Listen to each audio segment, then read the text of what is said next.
Hi hello good morning. ನಾನು ಎಲ್ಲಿಗೆ dress ಇಟ್ಕೊಂಡು ಹೋಗ್ತಿದ್ದೀನಿ, ಎಲ್ಲಿಗೆ ರೆಡಿ ಆಗ್ತಿದ್ದೀನಿ ಅಂತ ನೋಡ್ತಿರ್ಬೋದು. ನಾನಿವತ್ತು ಟೆಂಪಲ್ಗೆ ಹೋಗಬೇಕು ಅಂತ ಅಂದ್ಕೊಂಡಿದ್ದೀನಿ. ಸೊ ಈ ಡ್ರೆಸ್ ಹಾಕ್ಕೊಳ್ಳೋಣ ವೈಟ್ ಕಲರು ಅಂತ ವೈಟ್ ಲೆಗಿನ್ ಮತ್ತು ಈ ಟಾಪ್ನ ತೆಗೆದಾಕ್ಕೊಂಡೆ. ನಾನು ರೆಡಿ ಆಗಿಬಿಟ್ಟು ಕೂತೆ. ನನ್ನ ತಮ್ಮಂಗೆ ಸ್ವಲ್ಪ ಮೀಟಿಂಗ್ ಇತ್ತು ಮತ್ತು ನಾನೇ ಬಿಟ್ಟು ಬರ್ತೀನಿ ಅಂತಿದ್ದ. ಸೊ ಅದಕ್ಕೆ ಸ್ವಲ್ಪ ಕೆಲಸ ಇತ್ತು ಮಾಡೋಣ ಅಂತ ಕೂತೆ.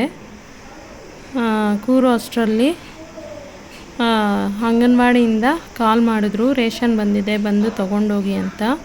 ಸೊ ನಾನು ಕೆಲಸ ನಿಲ್ಲಿಸ್ಬಿಟ್ಟು ರೇಷನ್ ತಗೊಬರೋಣ ಅಂತ ಹೊರಟೆ ನನ್ನ ಆಂಟಿ ಮಗನ ಜೊತೆ ಗಾಡಿಯಲ್ಲಿ. ಅಂಗನವಾಡಿ ಹತ್ರನೇ, ಬಟ್ ರೇಷನ್ನು ಎಲ್ಲ ಅಲ್ಲಿಂದ ಅಷ್ಟು ಇಟ್ಕೊಂಡು ಬರೋಕ್ಕಾಗಲ್ಲ, ಮೊಟ್ಟೆ ಎಲ್ಲ ಕೊಡ್ತಾರೆ. ಸೊ ಅದಕ್ಕೆ ಗಾಡಿಯಲ್ಲಿ ಕರ್ಕೊಂಡು ಹೋದೆ. ನನ್ನ ತಮ್ಮಂಗೆ ಮೀಟಿಂಗ್ ಇತ್ತು ಅಂತ ಇನ್ನೊಬ್ಬ ತಮ್ಮನ ಕರ್ಕೊಂಡು ನಮ್ಮ ಆಂಟಿ ಮಗನ್ನ ಹೊರಟೆ. ರೇಷನ್ ತಗೊಂಡು ನಾನು ಬಂದೆ. ಮೊಟ್ಟೆ ಎಲ್ಲ ಕೊಟ್ಟಿದ್ದರು ಅವರು. ಈ ಸಲ ಲಾಸ್ಟು 6 ಮಂತ್ಸ್ ಆಯ್ತಲ್ಲ, ಸೊ ಲಾಸ್ಟ್ ನಿಂಗೆ ರೇಷನ್ನು ಮೊಟ್ಟೆ, ನೆಕ್ಸ್ಟಿಂದ ಪುಷ್ಟಿ ಅಷ್ಟೇ ಕೊಡೋದು. ಬಾಣಂತಿ ರೇಷನ್ ಮುಗೀತು ಮತ್ತು ಇವಾಗಿಂದ ಮಗುದು ರೇಷನ್ನು ಅಂತ ಹೇಳಿದ್ರು. ಸೊ ನಾನು ಕೆಲಸ ಬಂದಿತ್ತಲ್ಲ, ಇವಾಗ ಆಗಲ್ಲ ಅಂತ ಆಫೀಸಲ್ಲಿ ಫೋನ್ ಮಾಡಿ ಹೇಳಿದೆ ಹೊರಗಡೆ ಇದ್ದೀನಿ ಅಂತ. ಬಟ್ ಅವರು ನಿಮ್ಗೆ ಯಾವಾಗಾಗುತ್ತೋ ಆವಾಗಲೇ ಮಾಡಿಕೊಡಿ ಅಂತ ಹೇಳಿದ್ರು. ನಾನು ಬಂದು ಮಾಡೋಣ ಟೆಂಪಲ್ಗೆ, ನಂಗೆ ಕನಸಲ್ಲೆಲ್ಲ ಬಂದಿತ್ತು. ಸೊ ತುಂಬ ದಿನದಿಂದ ಅಂದ್ಕೊಂಡಿದ್ದೆ ದೇವಸ್ಥಾನಕ್ಕೆ ಹೋಗೋಣ ಅಂತ ಹೊರಟೆ. ಯಾವ ಟೆಂಪಲ್ ಅಂತ ನೋಡ್ತಿದ್ದೀರ ನೀವು ಬೋರ್ಡಲ್ಲಿ, ನಾಗೇಶ್ವರಿ ದೇವಾಲಯ ಅಂತ. ಸೊ ನಾವು ಅವರು ನನ್ನ ತಮ್ಮಂದರು ಮನೆಯಲ್ಲೇ ಇದ್ದರು. ನಮ್ಮ ಆಂಟಿ ಮಗ ಮತ್ತು ಚಿಕ್ಕ ಆಂಟಿ ಮಗ ಬಂದಿದ್ದ. ಇಬ್ಬರೂ ಗಾಡಿಯಲ್ಲಿ 3 ಟೈಮ್ಸು ಒಬ್ಬೊಬ್ಬರನ್ನೇ ಬಿಟ್ಟರು. ಸೊ ಗಾಡಿಯಲ್ಲಿ ನಾನು, ನಮ್ಮಮ್ಮ, ನಮ್ಮ ಆಂಟಿ, ನನ್ನ ಮಕ್ಕಳು ಬಂದ್ವಿ. ಇಲ್ಲೇನಪ್ಪ ಸ್ಪೆಷಲ್ಲು, ಏನು ದೇವಸ್ಥಾನ ಅಂತ ನೋಡ್ತಿದ್ದೀರಾ, ಇಲ್ಲಿ ನಾಗಲಮ್ಮದು ವಿಗ್ರಹ ಇದೆ, ಟೆಂಪಲ್ ದೇವಸ್ಥಾನ. ಮತ್ತು ಸೌದತ್ತಿ ಎಲ್ಲಮ್ಮನೂ ಕಟ್ಟಿಸ್ಬಿಟ್ಟು ಪ್ರತಿಷ್ಠಾಪನೆ ಮಾಡಿದ್ದಾರೆ. ಮತ್ತು ಇಲ್ಲಿ ಒಬ್ಬ ಮಹಿಳೆಗೆ ಮೈ ಮೇಲೆ ನಾಗಲಮ್ಮ ಬರುತ್ತೆ. ಸೊ ಅದಕ್ಕೋಸ್ಕರ ಇಲ್ಲಿ ಜನ ಟ್ಯೂಸ್ಡೇ ಮತ್ತು ಫ್ರೈಡೇ ಇಲ್ಲಿ ನಡೆಯೋದು ಟೆಂಪಲ್ಲು. ಟ್ಯೂಸ್ಡೇ ಮತ್ತು ಫ್ರೈಡೇ ಮೈ ಮೇಲೆ ಬರುತ್ತೆ. ಸೊ ಬರ್ತಾರೆ ದೇವ್ರಿಗೆ ನಿಂಬೆಹಣ್ಣು ನೀರು ಕೊಟ್ಬಿಟ್ಟು ಅವ್ರ ಕಷ್ಟಗಳೇನಾದರೂ ಇದ್ದರೆ ಕೇಳ್ಕೊತಾರೆ. ದೇವರು ಇದಲ್ಲ ಇದು ಅಂತ ಏನಾದರೂ ಮೈ ಮೇಲೆ ಬಂದಿರೋರು ಸೊಲ್ಯೂಷನ್ನು ಹೀಗೆ ಮಾಡಿ ಹಿಂಗೆ ಮಾಡಿಕೊಡ್ತೀನಿ ಅಂತ ಏನಾದರೂ ಹೇಳ್ತಾರೆ. ನಮ್ಮಮ್ಮ ತುಂಬ ವರ್ಷದಿಂದ ಇಲ್ಲಿ ಬರ್ತಾಯಿದ್ರು, 20-25 ಇಯರ್ಸಿಂದ ಬರ್ತಿದ್ರಂತೆ. ನಾನು 5 to 6 ಟೈಮ್ಸು ಬಂದಿದ್ದೀನಿ.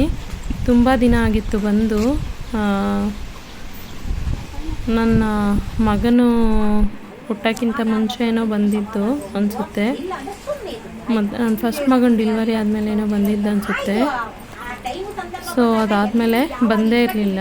ನನಗೆ ತುಂಬ ಅನಿಸ್ತಿತ್ತು ಮತ್ತು ಕನಸಲ್ಲೆಲ್ಲ ಬಂದಿತ್ತು. ಸೊ ಬಂದ್ವಿ. ಇದೇ ನಾಗಲಮ್ಮ ದೇವಿಯ ಪ್ರತಿಷ್ಠೆ ಸ್ಟ್ಯಾಚ್ಯೂ ಅದು. ಸೊ ಬಂದುಬಿಟ್ಟು ಇಲ್ಲಿ ಈ ಥರ ಜನರು ನೀವು ನೋಡ್ತಿರ್ಬೋದು ವಿಡಿಯೋದಲ್ಲಿ, ಜನರು ಬರ್ತಾರೆ, ಅವ್ರ ಕಷ್ಟ ಹೇಳ್ಕೊತಾರೆ. ಏನಾದರೂ ಸೊಲ್ಯೂಷನ್ ಇದ್ದರೆ ಸೊಲ್ಯೂಷನ್ ಹೇಳ್ತಾರೆ. ಸೊಲ್ಯೂಷನ್ ಹೇಳಿದ್ಮೇಲೆ ಮತ್ತು ನಿಂಬೆಹಣ್ಣು ಕೊಡ್ತಾರೆ, ಮರಕ್ಕೆ ಕಟ್ಟಿ ಅಂತ ಹೇಳ್ತಾರೆ. ಏನಾದರೂ ಇದ್ದರೆ ಮರಕ್ಕೆ ಕಟ್ಬೋದು. ನಾವು ಪೂಜೆ ಮುಗಿಸ್ಕೊಂಡು ಹೊರಟ್ವಿ. ಇನ್ನೂ ಮಹಾಮಂಗಳಾರತಿ ಆಗಿರಲಿಲ್ಲ, ಬಟ್ ಬೇಗ ಹೊರಡೋಣ, ನಂಗೆ ಕೆಲಸ ಬೇರೆ ಇತ್ತಲ್ಲ. ಸೊ ಹೊರಟ್ವಿ, ಪೂಜೆ ಮಾಡಿಸ್ಕೊಂಡು ಹೊರಟ್ವಿ. ನಾನು ಹುಂಡಿಗೆ ದುಡ್ಡು ಹಾಕಿಲ್ಲ ಅಂತ ನಮ್ಮಮ್ಮ ನೋಡಿ ದುಡ್ಡು ಕೊಡ್ತಿದ್ದಾರೆ ಹಾಕ್ಬಾ ಅಂತ. ಇದು ನನ್ನ ಮಗ ಹೋಗ್ತಿದ್ದಾನೆ ನಡ್ಕೊಂಡು. ನನ್ನ ತಮ್ಮಗೆ ಕಾಲ್ ಮಾಡಿದ್ವಿ, ಬರ್ತಿದ್ದೀನಿ ಅಂತ ಹೇಳಿದ್ರು. ಸೊ ಅಲ್ಲಿವರೆಗೂ ನಡ್ಕೊಂಡು ಹೋಗೋಣ ಅಂತ ಇಲ್ಲೇ ನಡ್ಕೊಂಡು ಹೋಗ್ತಿದ್ವಿ. ನಮ್ಮ ಆಂಟಿ ನನ್ನ ಮಗನ ಎತ್ಕೊಂಡಿದ್ದಾರೆ ನೋಡಿ. ಸೊ ನನ್ನ ತಮ್ಮ ಬಂದ, ನಾವು ಹೊರಟ್ವಿ. ಈ ಟೆಂಪಲ್ನಲ್ಲಿ ಏನಂದರೆ ಜಾಸ್ತಿ ಸಂತಾನ ಯಾರಿಗಾಗಿಲ್ವೋ ಅವ್ರಿಗೆ ಆಗುತ್ತಂತೆ. ಇನ್ನು ಬೇರೆ ಪ್ರಾಬ್ಲಮ್ಸನ್ನು ಹೇಳ್ಕೊತಾರೆ. ಸೊ ಆದರೆ ಮಾಡಿಕೊಡ್ತಾರೆ. ಮೈ ಮೇಲೆ ಬಂದಿರುವಂತಹ ದೇವರು ಹೇಳುತ್ತೆ, ಏನಾದರೂ ಆದರೆ ಇಷ್ಟು ಕಾಣಿಕೆ ಕೊಡಬೇಕು ನನಗೆ ಅಂತ ಹೇಳ್ತಾರೆ. ಮತ್ತು ಸೊಲ್ಯೂಷನ್ ಹೇಳ್ತಾರೆ, ಮಾಡಿಕೊಡ್ತೀನಿ ಅಂತ ಏನಾದರೂ ಹೇಳ್ತಾರೆ. ಆಗಲ್ಲ ಒಂದು ರಿಯಲಿಸ್ಟಿಕ್ ನಂಬಿಕೆ ಅಂತ ಇರಬೇಕು. ತುಂಬ ಜನ ಅಂತೂ ಬರ್ತಾರೆ. ಮಂಡೇ ಮತ್ತು ಟ್ಯೂಸ್ಡೇ ಮತ್ತು ಫ್ರೈಡೇ ಅಷ್ಟೇ ಇಲ್ಲಿ ನಡೆಯೋದು. ಟ್ಯೂಸ್ಡೇ ಮತ್ತು ಫ್ರೈಡೇ ದೇವಿ ಮೈ ಮೇಲೆ ಬರ್ತಾರೆ. ಸೊ ಸಂತಾನ ಮತ್ತು ಇನ್ನು ಸೈಟ್ ಬಗ್ಗೆ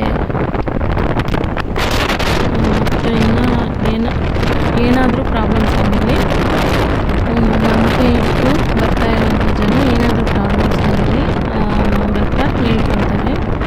ನಿಂಬೆಹಣ್ಣು ಕೊಟ್ಟು ನಿಂಬೆಹಣ್ಣು ಅಂಟಿಸಿ ಕೊಡ್ತಾರೆ. ತುಂಬ ದಿನದಿಂದ ಒಂದು 20-25 ಇಯರ್ಸಿಂದ ನಡೀತಿದೆ. ಅಂದರೆ ಏನಾದರೂ ಇರ್ಬೋದು, ದೇವ್ರ ಮಹಿಮೆ ಇರ್ಬೋದು, ಹೇಳೋಕ್ಕಾಗಲ್ಲ. ಸೊ ನಮಗೆ ಒಂದು ನಂಬಿಕೆ, ದೇವ್ರ ಹತ್ರ ಹೋದರೆ, ಯಾವುದೇ ದೇವ್ರ ಹತ್ರ ಹೋಗಲಿ, ಸ್ವಲ್ಪ ಹೋಗಿ ಕುತ್ಕೊಂಡು ಬಂದಿದ್ದೀವಿ ಅಂದರೆ ಏನೋ ಒಂದು ಮನಸ್ಸಿಗೆ ಶಾಂತಿ ಸಿಗುತ್ತೆ. ಸೊ ನನಗೆ ತುಂಬ ದಿನದಿಂದ ಅನಿಸ್ತಿತ್ತು ಹೋಗೋಣ ಅಂತ. ನನ್ನ ಮಗ ಸ್ವಲ್ಪ ಅಳ್ತಿದ್ದ ಯಾಕೋ. ಸೊ ಏನೋ ನಾವು ಹೋಗೋಣ ಅಂತ ಅನಿಸ್ತಿತ್ತು ಅಂತ ಕೆಲಸ ಇರಲಿ ಮತ್ತು ಬಂದು ಮಾಡ್ಕೊಳ್ಳೋದು ಅಂತ ನಾನು ಹೊರಟ್ವಿ. ಆಟೋದಲ್ಲಿ ಹೋಗೋಣ ಅಂತ ಅಂದ್ಕೊಂಡಿದ್ವಿ. ಇವ್ರು ಹೆಂಗೋ ಫ್ರೀ ಇದ್ದರು, ನಾವೇ ಬಿಡ್ತೀವಿ ಅಂದರು. ಹೆಂಗೂ ನಮ್ಮ ಮನೆಯಿಂದ 5 ಮಿನಿಟ್ಸ್ ಅಷ್ಟೇ. ಸೊ ಕಡಿಮೆ ಡಿಸ್ಟೆನ್ಸ್ ಅಂತ ಹೋದ್ವಿ. ಜಾಸ್ತಿ ದೂರ ಆಗಿದ್ದರೆ ಹೋಗ್ತಿರ್ಲಿಲ್ಲ. ಕಡಿಮೆ ಅಂತ ಬೈಕಲ್ಲೇ ಹೊರಟ್ವಿ. ಸೊ ಹೋಗಿ ಬಂದಿದ್ದೇನು ಬಿಸಿಲೇನು ಅಷ್ಟು ಜಾಸ್ತಿ ಬಿಸಿಲಿರಲಿಲ್ಲ, ಏನು ಸಾಕಾಗಲಿಲ್ಲ ಹೋಗಿ ಬಂದಿದ್ದು. ನಮ್ಮಮ್ಮನೂ ಈ ದೇವಸ್ಥಾನಕ್ಕೆ ಯಾವಾಗೂ ಹೋಗ್ತಾಯಿದ್ರು. ನಮ್ಮಮ್ಮ ಊರಲ್ಲಿದ್ದಾಗಿಂದನೂ ಹೋಗ್ತಾಯಿದ್ರು. ಇವಾಗ ಕಡಿಮೆ ಹೋಗೋದು. ನನ್ನ ಮಕ್ಕಳಿರ್ತಾರಲ್ಲ, ನೋಡ್ಕೊಳೋದೇ ಒಂದು ದೊಡ್ಡ ಟಾಸ್ಕ್ ಅವ್ರಿಗೆ. ಸೊ ರಿಟನ್ನು ಮನೆಗೆ ಬಂದ್ವಿ. ಮನೆಗೆ ಬಂದಿದ್ದಾದಮೇಲೆ ಮಾಮೂಲಿ ನನಗೆ ಕೆಲಸ ಇತ್ತು. ಸೊ ಕೆಲಸ ಸ್ಟಾರ್ಟ್ ಮಾಡಿದೆ. ನಂಗೆ ಕೆಲಸ ಅಂದೆ ಅವ್ರಿಗೆ ಹೇಳಿದ್ದೆ, ಪಾಪ ಕಳಿಸ್ಕೊಡ್ತೀನಿ ಮಧ್ಯಾಹ್ನ ಅಂತ. ಸೊ ಮಧ್ಯಾಹ್ನ ಬಂದು ಕೆಲಸನ ಸ್ಟಾರ್ಟ್ ಮಾಡಿದೆ. Thanks for watching. Please subscribe to my YouTube channel.